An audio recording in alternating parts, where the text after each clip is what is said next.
ក្រុមជើងពុទ្ធបរិស័ទយើងទាំងអស់គ្នាដែលបានសូមមេត្តាអង្គុយសម្រួលយ៉ាងបត់ទាំងអស់គ្នាបង្អោបចិត្តដើម្បីវេចង្ហាន់ថ្វាយចំពោះ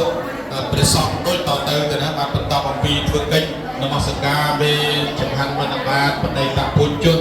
ព្រមទាំងទឹកដល់ប្រសើរចំពោះព្រះសម្មាសម្ពុទ្ធដោយរាប់អស់ហើយសម្ពោវិសុទ្ធោ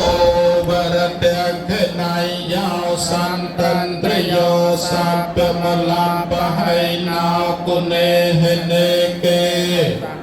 ភិបន្តោអនាសបោតាំងបញ្ញមា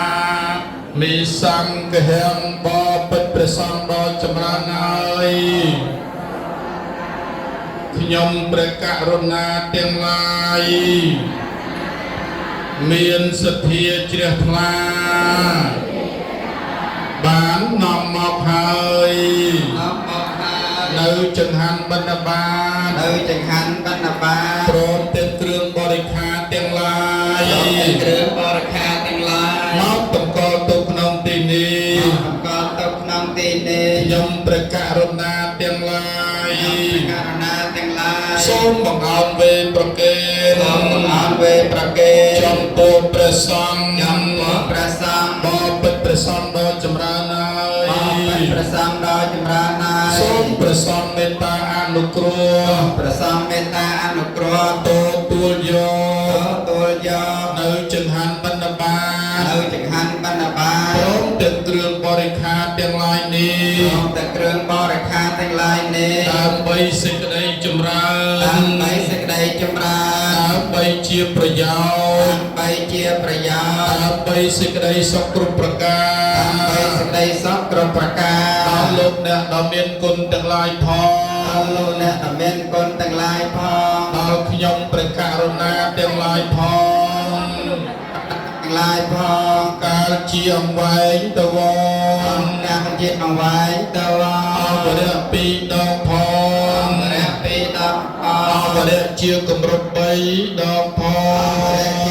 ងព្រះអង្គគ្រូចារិកាមុតឆាត់ជាមួយព្រះអង្គសក្រាចចារិកាជាមួយសក្រាចភិក្ខុជាមួយភឹក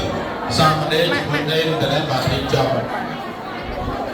អនុគ្រោះទៅណាអនុគ្រោះ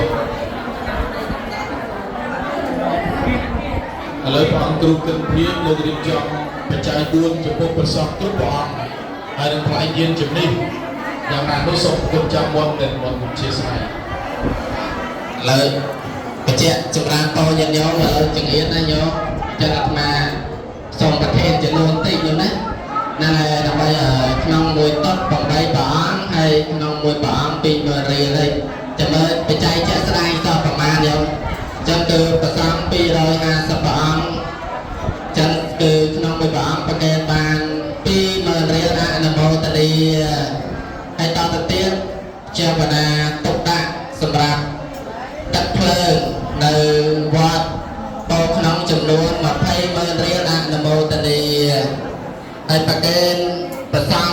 តាមគណៈសម្រាប់ឆាន់រួមបច្ច័យក្នុងមួយគណៈ100,000រៀលអនុមោទនី